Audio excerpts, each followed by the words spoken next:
इसी तरह के एजुकेशनल वीडियोस को पाने के लिए हमारे चैनल को लाइक कीजिए, शेयर कीजिए, सब्सक्राइब कीजिए और बेल आइकॉन को ऑल पर सेलेक्ट कीजिए ताकि आप हमारे सभी वीडियोस को सबसे पहले देख सकें।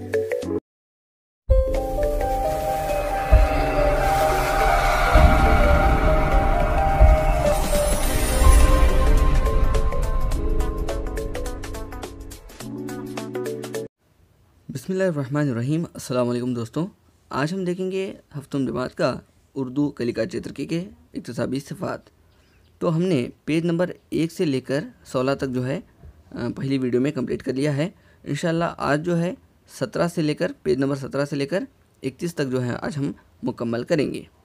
वीडियो में आगे बढ़ने से पहले मैं आप लोगों से एक दरख्वास्त करता हूँ कि आप जो है वीडियोज़ को देखते हैं 400, 500 या फिर 1000 लोग जो है वीडियोस को देखते हैं, लेकिन आपके जो लाइक होते हैं वो है 20 या फिर 25। तो मैं आपसे गुजारिश करता हूं कि आप अगर मेरी मदद करना चाहते हैं तो सबसे पहले इस वीडियो को लाइक कीजिए, इसके बाद आगे वीडियो को आप देखिए। तो आगे बढ़ते हैं। एक सबक दिया गया है जिसका नाम है लिबास की कदर। तो यहाँ पर ईश्वर चंद्र विद्यासागर नामी एक शख्स के मुताल्लिक जो है यहाँ पर एक सबक दिया गया है, आप इसे अच्छी तरह से एक बार पढ़ लीजिएगा। तो हम सीधा चलेंगे इसकी सरगर्मी की तरफ। तो इसमें सरगर्मी में है दर्ज झेल सवालात के जवाबात को नीचे दिए गए जवाबात से मुंतखब करके लिखिए। तो चंद जवाबात को यहाँ पर जो है दिया गया है, इन्हीं में से हमें मुंतखब करके इनके जवाबात लिखने हैं। तो सवाल देखेंगे। सबसे पहले है विद्यासागर कहाँ के रहने वाले थे। तो सबक के अंदर आप लोगों ने पढ़ा कि विद्यासागर जो है वो बंगाल के रहने वाले थे। कहाँ के थे? बंगाल के रहने वाले थे। इसके बाद है विद्यासागर का लिबास कैसा था। तो विद्यासागर का लिबास जो है वो सादा था। आप जुमले के साथ इसे लिखिए, विद्यासागर का लिबास सादा था। इसके बाद है घर के नौकर ने विद्यासागर से क्या कहा। तो आप इसका जवाब यहाँ से लिख सकते हैं। ये रहा उसका जवाब, बड़े लोग खाना खा रहे हैं, इनका खाना ख़त्म होने के बाद आ जाओ, तुम्हें भी खाना मिल जाएगा। तो ये नौकर ने उसे कहा था, उनसे कहा था। इसके बाद है नौकर ने विद्यासागर को सलाम क्यों किया। तो विद्यासागर ने जो है बहुत ही अच्छे कपड़े पहनकर आए थे, तो इसीलिए जो है नौकर ने इन्हें सलाम किया। तो यहाँ पर शायद इसका जवाब नहीं है। जी हाँ, तो यहाँ पर आप देख सकते हैं कि विद्यासागर जो है अच्छे कीमती लिबास पहनकर आते हैं, कीमती लिबास पहनकर आते हैं। तो ये जो है इसी वजह से वो जो नौकर है उसने इनको सलाम किया। अगला सवाल है विद्यासागर खाना कपड़ों को क्यों खिला रहे थे। तो इसका आप जवाब यहाँ पर देखिए। ये रहा, विद्यासागर अमीर शख्स के घर खाना खाने के दावत में सादा लिबास पहनकर गए, तो नौकर ने इन्हें फ़कीर या भिखारी समझकर अंदर दाखिल होने नहीं दिया। लेकिन विद्यासागर कीमती कपड़े पहनकर आए तो इसने बड़ी इज्जत से इनका खैर मुकद्दम किया। तो इस दावत का मज़ा इनके कपड़ों को मिलना चाहिए, मुझे नहीं, इसलिए वो खाना इन कपड़ों को खिला रहे थे। तो इस तरह से आप जो जवाब को चुनकर लिख सकते हैं। तो अगला जो सवाल है वो है सबक लिबास की कदर से आपको क्या नसीहत मिली। तो इससे हमें यह नसीहत मिली कि जो लोग हैं वो आपके कपड़ों को अहमियत देते हैं, ना कि बल्कि आपके अखलाक को, जो कि गलत है। तो यहाँ पर अगला सवाल जो इन्होंने पूछा है वो है इंसान की कदर किससे होनी चाहिए। तो आपका सीधा जवाब यहाँ से आप लिख सकते हैं, इंसान की कदर अखलाक, किरदार और इल्म से होनी चाहिए, ना कि लिबास से। उसके बाद अगला सवाल है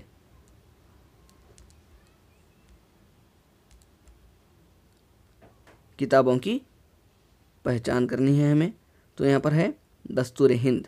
तो दस्तूर हिंद जो है वो हमारे हिंदुस्तान के कवानीन की किताब है। उसी तरह है भगवद गीता। तो भगवद गीता जो है हिंदू मज़हब की एक मुक़द्दस किताब है। उसके बाद है ज़बूर। तो ज़बूर जो है दाऊद अलैहिस्सलाम पर नाजिल हुई थी। इसके बाद है कुरान करीम। कुरान करीम जो है इस्लाम की एक जो है मुक़द्दस किताब है। बाइबल ये ईसाइयों की मुक़द्दस किताब है जो ईसा अलैहिस्सलाम पर नाजिल हुई थी। इसी तरह है गुरु ग्रंथ साहब, ये सिख मज़हब की मुक़द्दस किताब है। उसी तरह हदीस हुजूर सल्लल्लाहु अलैहि वसल्लम की बताई हुई बातें जो हैं इसे कहा जाता है हदीस। तो आप इस तरह से इस मश्क को मुकम्मल कर सकते हैं। इसके बाद है एक मजमून छोटा सा जो है किताब हमारी बेहतरीन दोस्त, इसके मुताल्लिक़ जो है यहाँ एक मजमून दिया गया है, आप इसे अच्छी तरह से एक बार पढ़ लीजिएगा। तो पीछे मश्क दी गई है, मश्क में इन्होंने पूछा है जदीद दौर के टेक्नोलॉजी के आलात लिखिए। तो जदीद दौर के टेक्नोलॉजी के आलात हम लिख सकते हैं, जैसे मिसाल के तौर पर मोबाइल, उसके बाद कंप्यूटर, रोबोट, और उसके बाद रॉकेट। तो बहुत सारी चीज़ें हैं जिसे जदीद टेक्नोलॉजी वाले ये आलात हैं, तो आप इसे लिख सकते हैं। किताबें हमारे लिए क्या हैं? तो किताबें हमारे लिए क्या हैं? एक तो हम लिख सकते हैं ये हमारे लिए रहबर हैं, और लिख सकते हैं ये हमारी एक ताकत है, और हम लिख सकते हैं कि ये हमारे दोस्त हैं, और हम लिख सकते हैं कि ये हमारी ताकत भी है। तो आप कुछ इस तरह से लिख सकते हैं। किताबों में क्या तासीर होती है? तो किताबों में तासीर, वैसे तो इसे जुमले के हिसाब से लिखना पड़ेगा, फिर भी एक लफ्ज़ में अगर मुख्तसर करना हो तो उसमें हिकमत होती है, इल्म का ख़जाना होता है, रहबरी होती है, इसमें अदब होता है, इसमें तहज़ीब होती है। तो इसके मुताल्लिक़ आप जो है इस तरह से लिख सकते हैं। इल्म की रोशनी मिलती है, तो आप इस तरह लिख सकते हैं। अब आगे है बग़ैर किताब का घर, इस पर बहस करें और लिखिए। तो इस जो डिब्बे में जो है हमें इसके मुताल्लिक़ लिखना है, तो क्या लिखेंगे? बग़ैर किताब का घर बिना रूह के जिस्म की तरह होता है। जैसे बिना रूह के जिस्म बेकार है, इसी तरह बग़ैर किताब का घर भी बेकार है। घर में किताब हो तो इंसानों में अदब आता है, मालूमात में इजाफ़ा होता है, मामूली बच्चा भी आलिम बन जाता है। अगर किताब ना हो तो इन तमाम ख़ासियतों से हम महरूम हो जाते हैं, इसलिए घर में किताब का होना ज़रूरी है। तो आप इस तरह से यहाँ पर लिख सकते हैं। तो यहाँ पर दिया गया है नंबर 5, दर्ज झेल नए अल्फाज को पढ़ें और इनके मानी नीचे दिए गए खाने में लिखिए। तो सबसे पहले जो है वारिस। वारिस का मतलब होता है मरने वाले के माल का असल हकदार। तो आप इसे नीचे डब्बे में लिख सकते हैं। उसके बाद है बदबख्त। बदबख्त का मतलब होता है बदनसीब। बदबख्त का मतलब होता है बदनसीब या फिर बदकिस्मत भी आप इसे लिख सकते हैं। अब उसके बाद है गमगीन। गमगीन का मतलब होता है उदास या फिर रंजिदा। अब उसके बाद है रफ़ीक। रफ़ीक का मतलब होता है साथी। और उसी तरह नीचे है जुल्मत। जुल्मत का मतलब होता है अंधेरा। और है इस्तक़लाल। इस्तक़लाल का मतलब होता है क़याम, मजबूती। उसके बाद है मामूर। मामूर का मतलब होगा भरा हुआ। तो आप इस अंदाज में जो है इसे लिख सकते हैं। अब आगे है दर्ज झेल तस्वीर को समझते हुए ग्रोह में बहस करें। तो यहाँ एक तस्वीर है जिसमें एक जो लड़का है वो है कुएं में देख रहा है, जिसमें जो है एक चांद की परछाई हमें यहाँ पर दिखाई दे रही है। तो वो लड़का सोचता है कि मैं उस चांद को जो है इस कुएं से बाहर निकालूंगा। तो वो जो है बाल्टी को इसमें कुएं में डालता है। डालने के बाद क्या करता है, वो उसे खींचने लगता है। तो खींचने की वजह से जो है ताकत ज़्यादा होने की वजह से, रस्सी कमज़ोर होने की वजह से जो है वो रस्सी टूट जाती है। टूटने के बाद उसकी निगाह जो है आसमान पर पड़ती है। तो वो सोचता है कि वो लड़का खुद उसने जो है चांद को कुएं से बाहर निकाल कर आसमान में भेज दिया है। तो इस तरह से जो है आप अपने नॉर्मल ज़बान में, आम ज़बान में जो है यहाँ पर कहानी को लिख सकते हैं। इसकी फसी उर्दू जो है यहाँ पर इन्होंने ऑलरेडी लिख दिया है, तो इसे जो है आम ज़बान में आप लिखेंगे यहाँ पर। अब आगे देखिए, आप कैसे कह सकते हैं कि दुनिया एक छोटा सा गांव बनकर रह गया है, इस पर बहस करें। तो आप देख सकते हैं कि जो हमारी जो दुनिया है इसकी वसअत बहुत घट चुकी है। ये जोग्राफियाई तौर पर नहीं बल्कि ज़हनी तौर पर। तो ये किस तरह है, इसके ऊपर बहस करते हुए हम लिखेंगे। वैसे तो बहुत ही बड़ा मौजू इस पर हम लिख सकते हैं, लेकिन फिर भी हम इसे शॉर्ट करके लिखा है। नकल व हमल और मौसलात की वजह से दुनिया एक गांव की तरह बन गई है। दुनिया भर में लोग नकल व हमल और मौसलाती ज़राए की मदद से एक दूसरे से जुड़े हुए हैं। लोग मौसलाती टेक्नोलॉजी का इस्तेमाल करते हैं, जिसके ज़रिए वो एक दूसरे से जिस्मानी तौर पर जुड़े नहीं होते हैं, लेकिन वो एक दूसरे से ज़हनी तौर पर जुड़े होते हैं।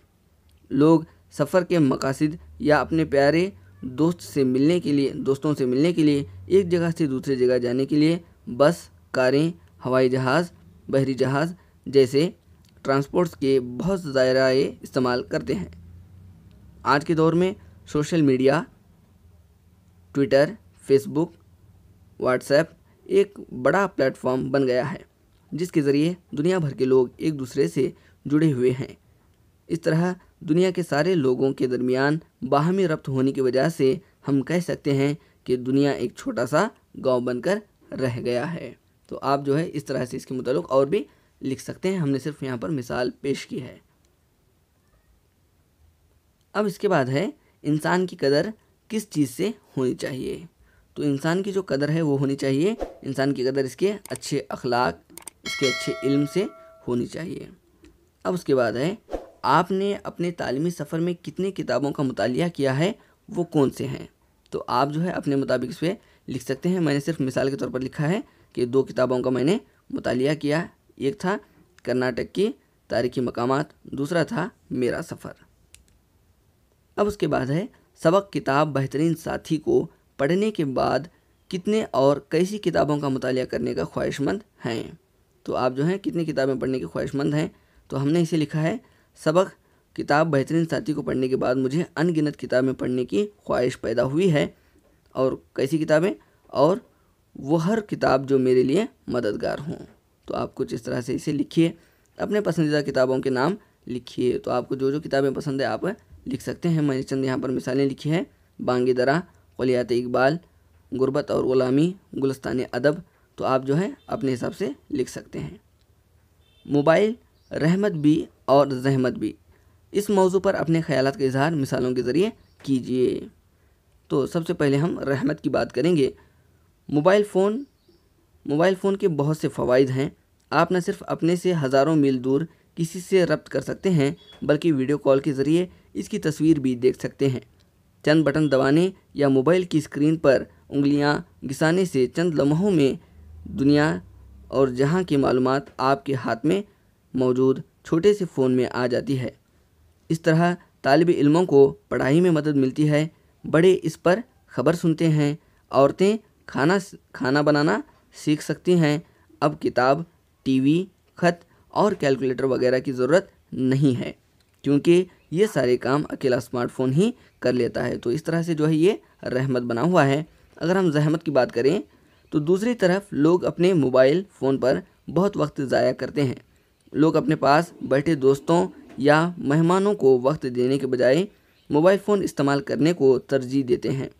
अक्सर औकात गाड़ी मोटरसाइकिल चलाते वक्त फ़ोन का इस्तेमाल करना जानलेवा हादसात का बास बन जाता है। इसके अलावा लोग बिलखुसूस नौजवान मोबाइल फ़ोन का गलत इस्तेमाल करते हुए ऐसी चीज़ें देखते हैं जो इनकी सोच पर मनफी असरात मुरतब करते हैं। मोबाइल फ़ोन दरअसल एक नशा बन चुका है। तो ये जो है इसकी जहमत है। तो इसका जो कंक्लूज़न हमने निकाला है वो है, इस सारी सूरत हाल का जायज़ा लेने से पता चलता है कि जिस शख्स ने मोबाइल के मस्बत असरात से फ़ायदा उठाया, इसे खूब फ़ायदा मिला, लेकिन जो इसका गलत इस्तेमाल करता है वो नुकसान में रहा। लिहाजा इंसान को चाहिए कि वो इसके तमाम मनफी पहलुओं से बचे, क्योंकि मोबाइल का दुरुस्त या गलत इस्तेमाल इंसान के अपने हाथ में है। मोबाइल मुकम्मल तौर पर रहमत या जहमत नहीं, अलबत्ता ये हमारे ऊपर मुनहसर है कि हम इसका कैसा इस्तेमाल करते हैं। तो आप जो है इस तरह से जो एक मौजू लिख सकते हैं। अगला है, दायरे में मौजूद और दायरे के बाहर वाले हुर्फ को जोड़कर अल्फाज बनाइए और खाली दायरों में लिखिए। तो ये जो है बहुत ही आसान है। जिससे पहला लफ्ज़ है रो, उसके बाद है ज, तो इसको यहाँ पर मिलाकर लिखेंगे मैं रोज़, टी रोटी, उसके बाद रू प्लस माल, तो ये हो गया रुमाल। और आखिरी वाला जो लफ्ज़ है इन्होंने नहीं दिया है, तो हम यहाँ पर लिख देंगे प, तो हो जाएगा ये रूप। आगे है दरमियान के हुर्फ ला को जोड़कर अल्फाज बनाइए। तो ला जो है इसे लाहके के तौर पर इन्होंने इस्तेमाल किया है। जैसे मिसाल के तौर पर ता, उसके बाद ला, तो ये हो गया ताला। तो हम इसी तरह से जो है साबिकाओं को लिखते जाएंगे। तो इस पर हम लिखेंगे का ला, तो हो जाएगा काला। इसी तरह भाला, डाला, गोला, शोला, भोला, इसी तरह माला। तो आप जो है इस तरह से लिख सकते हैं। अब आगे है सबक पढ़ें। इस सबक को सही तलफ़ुज़ और उतार चढ़ाव के साथ पढ़ाइए और सबक में आने वाले अल्फाज और जुमलों पर ज़ोर दें। तो यहाँ पर एक सबक है जिसका नाम है मोबाइल फ़ोन। तो इसे जो है आप अच्छी तरह से एक बार पढ़ लीजिएगा, लबो लहजे के साथ, अच्छे तलफ़ुज़ के साथ। तो सीधा हम चलेंगे मश्क की तरफ। नए अल्फाज लिखिए। तो इनमें जो आने वाले नए अल्फाज हैं उनकी हम फहरिस्त बनाएंगे। जैसे मिसाल के तौर पर इसके अंदर नया अल्फाज है SMS। आप इसे उर्दू में भी लिख सकते हैं। मोबाइल की स्क्रीन पर लिखना थोड़ा मुश्किल है, तो इसीलिए मैंने इसे अंग्रेज़ी में लिखा है। उसी तरह है बुकिंग। अब उसके बाद है इबादतगाह। इसी तरह इलेक्ट्रॉनिक,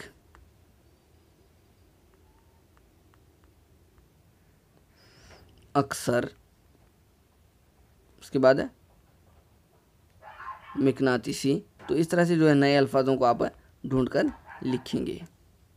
तो यहाँ तक जो है हमने देखा सफ़ा नंबर 17 से लेकर 31 तक।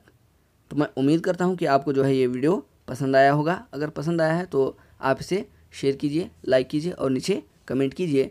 फिर मिलेंगे अगली क्लास में। तब तक के लिए अल्लाह हाफिज़।